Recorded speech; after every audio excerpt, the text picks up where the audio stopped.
Now, almost 2 years ago when I began Army Wife 101, or before I knew I was going to actually do a complete website, I started my PCS diaries from my hotel room as I was beginning my journey from Savannah, Georgia to Hawaii.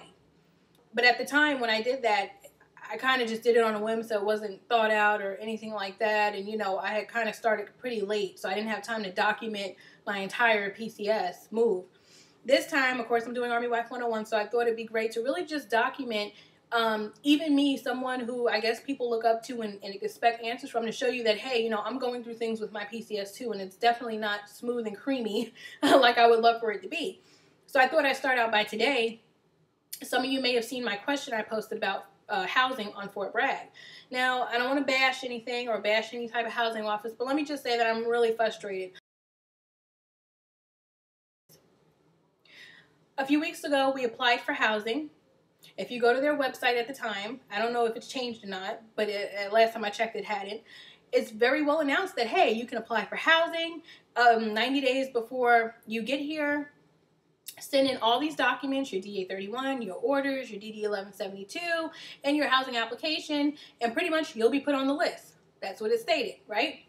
So I go and I do this 3-4 weeks ago, submit everything, DA-31 included, and got an email back saying, congratulations, you've been put on the list for this particular housing area that I'm not going to name. I'm happy. I'm like, okay, well, cool. You know, the wait time was pretty short. By the time we get there, I'm like, maybe it'll be a week or two before we get a house. Everything will go gravy, right? Well, today I said, you know, honey, call the housing office because we're 19 days till it's time for us to leave, about 19 to 20 days, and I just want to make sure things are in order. Let's see where we're at on the list. Lo and behold, we call. Come to find out, we're not on the list. Want to know why?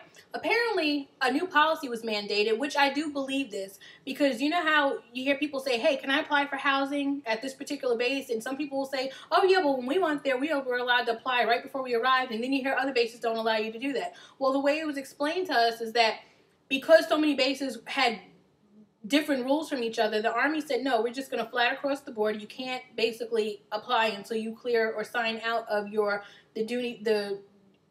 unit that you're leaving from. So lo and behold, we're not on the list. I have no problem with rules. What I do have a problem with is when you receive emails that specifically state, hey, congratulations, you've been approved, we've processed all your documents, and you are now on the housing list. Only to find out, hey, that's not the case. My thing is this, and I hope somebody who's involved in housing or whoever watches this, because I'm not trying to bash you. In fact, housing knows. I wrote many good articles about housing. But you need to know, if this is a policy and it's across the board, then it needs to be known. There should be no websites that say, hey, apply, and have people thinking that, hey, I've applied, I'm on the list, only to find out they're not. Because where I get upset is that I already stopped looking for off-post houses. And I'm a firm believer of having a plan A and plan B, but I thought I was on the list and I was prepared to wait. Now, what originally was a 6-week wait is now a 6-month wait. And I just don't think it's fair. It's tiring. I'm annoyed. Now I have to look for off-post housing because, you know, I'm not going to sit in a place for 6 months. My kids have already been pulled out of school. I'm not going to go and get a 6-month lease somewhere else just to have to move again 6 months later and pull my kids out of school again. That's just not going to work. So if you've been through this situation, no matter what post or base or wherever you've been to, please let me know. Share my frustration and let ArmyWife101.com know that she's not the only one. I'll see you soon. Thanks.